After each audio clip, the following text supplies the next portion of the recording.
Hai semuanya, perkenalkan nama saya Laurenciana Fernanda, salah satu mahasiswa Unika Santo Paulus Surteng. Saya dari kelas 2024K, Pendidikan Guru Sekolah Dasar.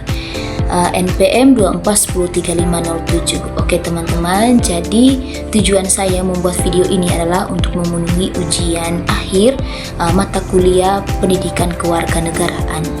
Oke, jadi teman-teman, materi yang saya akan jelaskan itu masih berkaitan dengan kekuasaan dan politik yang ada hubungannya juga dengan adanya konflik dan kekerasan yang ada di tanah Papua. Teman-teman, sebelum kita memasuki cuplikan video yang terjadinya suatu konflik dan kekerasan pada tanah Papua, jadi di sini saya akan menjelaskan terlebih dahulu apa sih yang dimaksudkan dengan kekuasaan dan politik yang ada hubungannya dengan konflik dan kekerasan yang ada di tanah Papua. Jadi teman-teman, bahwa berarti kekuasaan itu mengarahkan perilaku orang lain, namun penggunanya harus dibatasi oleh kewenangan yang sah agar tidak terjadi penyalahgunaan. Jadi di mana kekuasaan ini memiliki sisi negatifnya, yaitu disalahgunakan seperti menimbulkan korupsi, ketidakadilan, penindasan, menciptakan lingkungan yang tidak baik, dan menurunkan empati, dan kekuasaan yang dapat menyebabkan pemimpinan menjadi lalai dan juga mengakibatkan penderitaan orang lain, sehingga masyarakat kehilangan kepercayaan dan kebebasan. Jadi yang kedua adalah politik. Politik ini adalah memperoleh, menggunakan, dan mengelola kekuasaan demi tujuan bersama atau kebaikan publik, di mana politik ini, di mana dampak negatif dari politik ini juga yaitu mengakibatkan korupsi, menghancurkan kepercayaan, dan adanya konflik sosial ataupun adanya kebencian ataupun menghambat demokrasi dan memicu nepotisme dan penyalahgunaan kekuasaan. Jadi setelah saya memperjelaskan tentang kekuasaan dan politik tadi, jadi supaya lebih memahami, terlebih dahulu teman-teman harus menonton dan melihat cuplikan video berikut ini. Yang terjadi adalah kita dibubarkan secara paksa dan dibantai. Ada 8 orang yang tewas dan juga ada 150 orang ditangkap.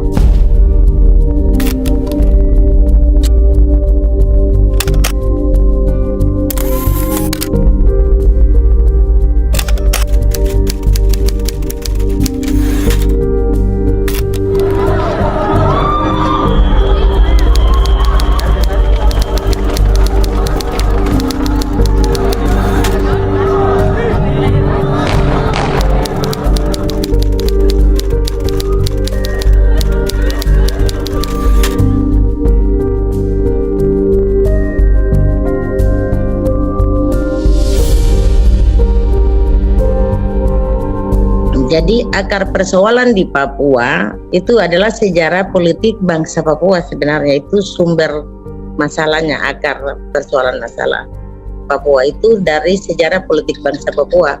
Karena orang Papua pertama sejak zaman Belanda itu orang Papua sudah membentuk satu negara pada yang dideklarasikan pada 1 Desember 1961.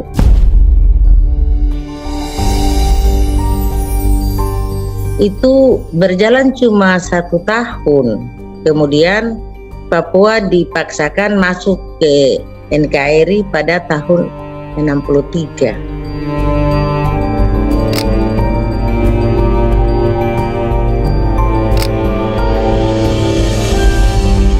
Di Biak, secara khusus di Biak dari tahun 65 sampai 92 itu menjadi daerah operasi militer, baik di Biak Barat dan Biak Utara. Bagaimana mereka sangat menderitanya minta ampun. Jadi memang itu susah untuk dilupakan.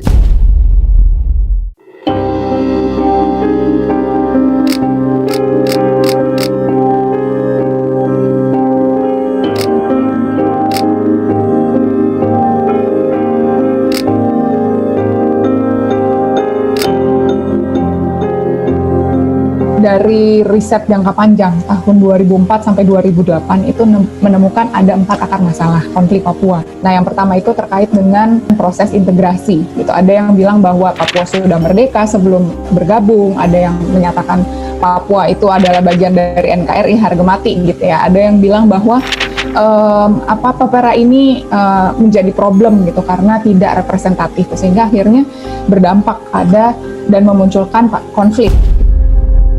Kemudian yang kedua itu terkait dengan kegagalan pembangunan.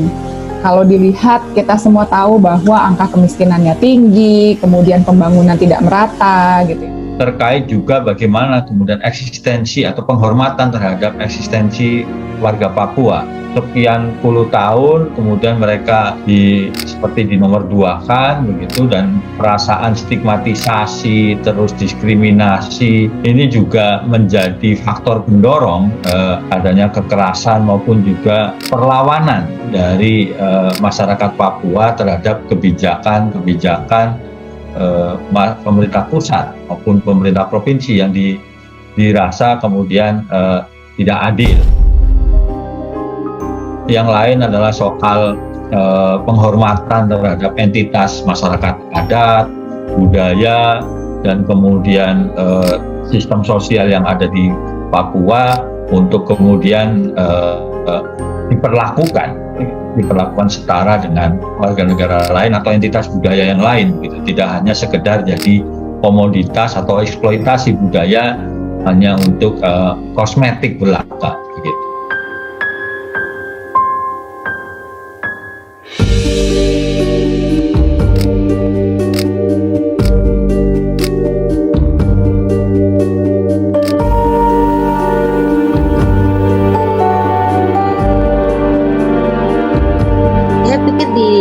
Undang-Undang Indonesia, Undang-Undang Dasar Republik Indonesia ini sudah banyak hal yang sudah banyak pasal ayat yang sebenarnya melindungi warga negara Indonesia dari Sabang sampai Merauke.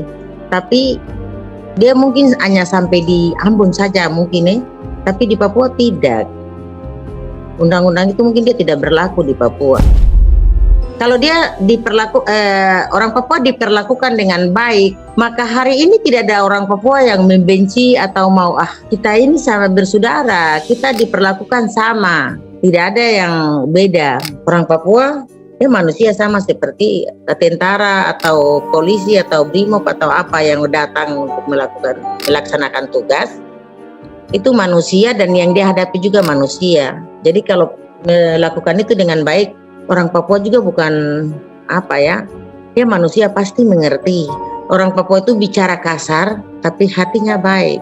Jadi hari ini kalau bicara kasar, tapi kalau orang sudah datang, mari kita bicara. Tapi kalau dibikin sakit ya pasti dia tidak senang terus.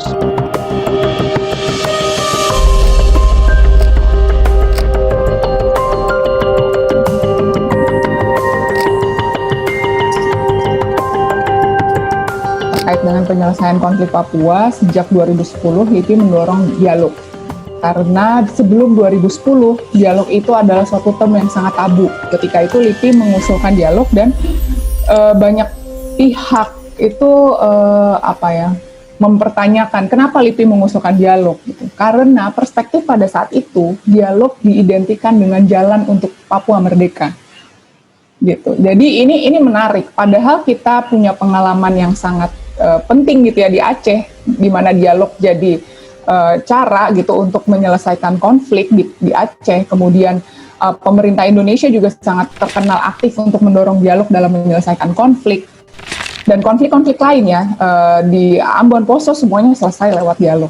Tapi ketika Papua itu menjadi satu hal yang berbeda. Sejak Presiden SBY ada cara-cara berpikir atau penerimaan terhadap gagasan itu mulai ada. Jadi Presiden SBY misalnya menggunakan istilah komunikasi konstruktif, yang secara esensi sama dengan dialog gitu ya. Kemudian bergerak lagi di masa Presiden Jokowi yang terakhir tahun 2017 sudah ada gagasan inisiatif dari Pak Jokowi saat itu setelah ada pertemuan dengan tokoh-tokoh Papua, akhirnya menunjuk 3 person in charge untuk menyiapkan dialog.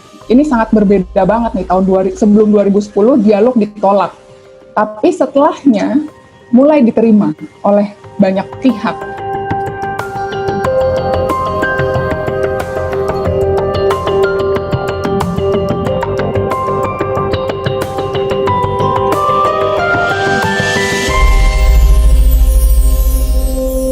Oke, jadi teman-teman sudah melihat dan menonton cuplikan video tadi yang dimana adanya suatu konflik dan kekerasan yang ada di tanah Papua. Jadi dimana konflik dan kekuasaan. Konflik dan kekuasaan ini adalah perselisihan sosial antara dua pihak atau lebih karena perbedaan tujuan nilai atau kepentingan. Sementara kekerasan itu suatu wujud nyata, sesuatu yang berupa tindakan fisik atau psikis yang merusak dan melukai, seperti yang dijelaskan tadi di video oleh Bapak BK Ulung Hasparabeka, yaitu Bapak Ulung Hasparabeka, yaitu komisioner Komnas HAM, yang menjelaskan bahwa memakan korban 18 orang dan 150 orang yang ditangkap. Dan selain itu juga sebelum tragedi biak berdarah, Ibu Matatineka Rumkabu menyatakan bahwa yang terjadi adalah mereka dibubarkan secara paksa dan dibantai. Dan yang berikut adalah jadi permasalahan yang terjadi ini adalah tragedi biak berdarah pada tanggal 6 Juli 1998 adalah peristiwa pelanggaran hak asasi manusia atau HAM di Papua yang bermula dari aksi damai masyarakat pro kemerdekaan yang ditanggapi dengan kekerasan berlebihan oleh aparat keamanan. Jadi di mana latar belakangnya juga di mana peristiwa ini terjadi di tengah suasana reformasi pasca lengsernya Presiden Soeharto, di mana sejumlah daerah termasuk Papua saat itu Irian Jaya jadi mengalami pergolakan dan ekspresi aspirasi politik yang selama ini terpendam di bawah status daerah operasi militer atau DOM.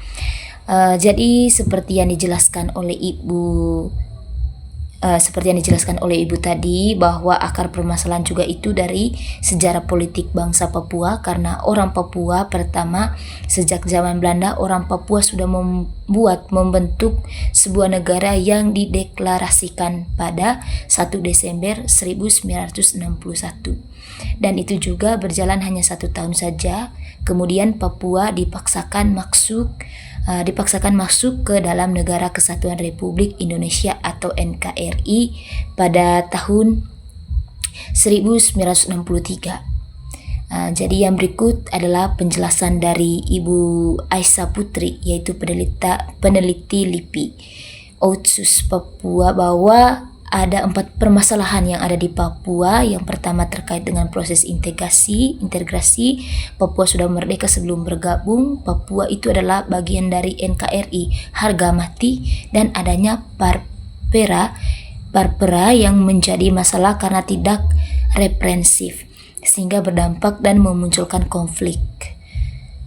Oke teman-teman, jadi dari permasalahan tersebut bukan hanya penyebab konflik, tetapi melainkan juga berdampak pada beberapa aspek sosial, ekonomi, dan hak asasi manusia, di mana tidak adanya kegagalan pembangunan,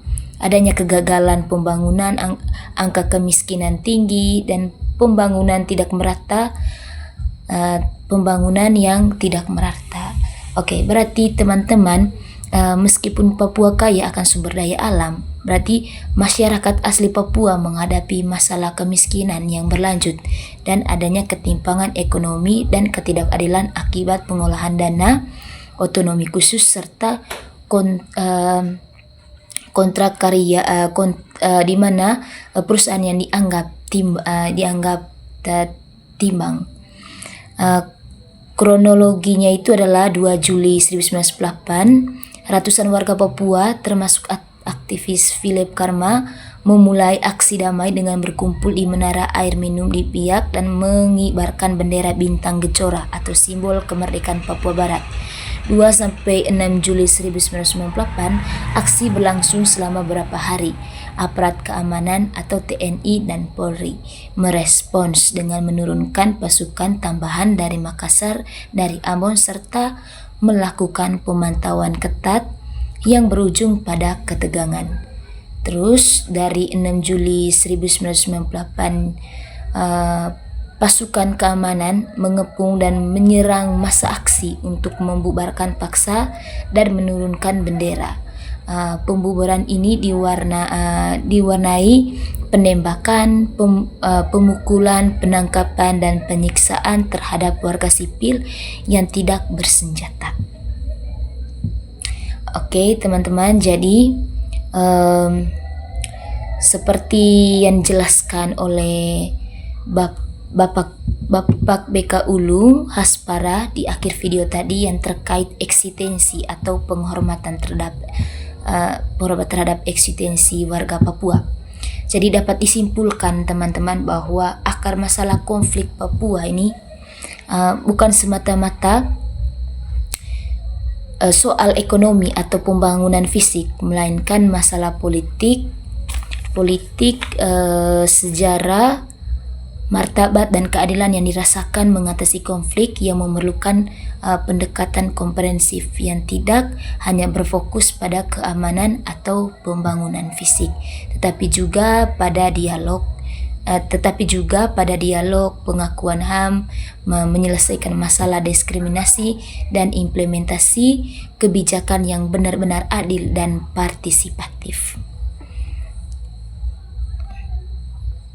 Oke teman-teman, jadi kesimpulannya ini adalah menyelesaikan persoalan tersebut ini adalah yang pertama mengutamakan dialog konstruktif, penyelesaian pelanggaran HAM masa lalu, pendekatan keadilan dan pengakuan, dan eksistensi pembangunan yang adil dan berkelanjutan, dan mengurangi pendekatan keamanan.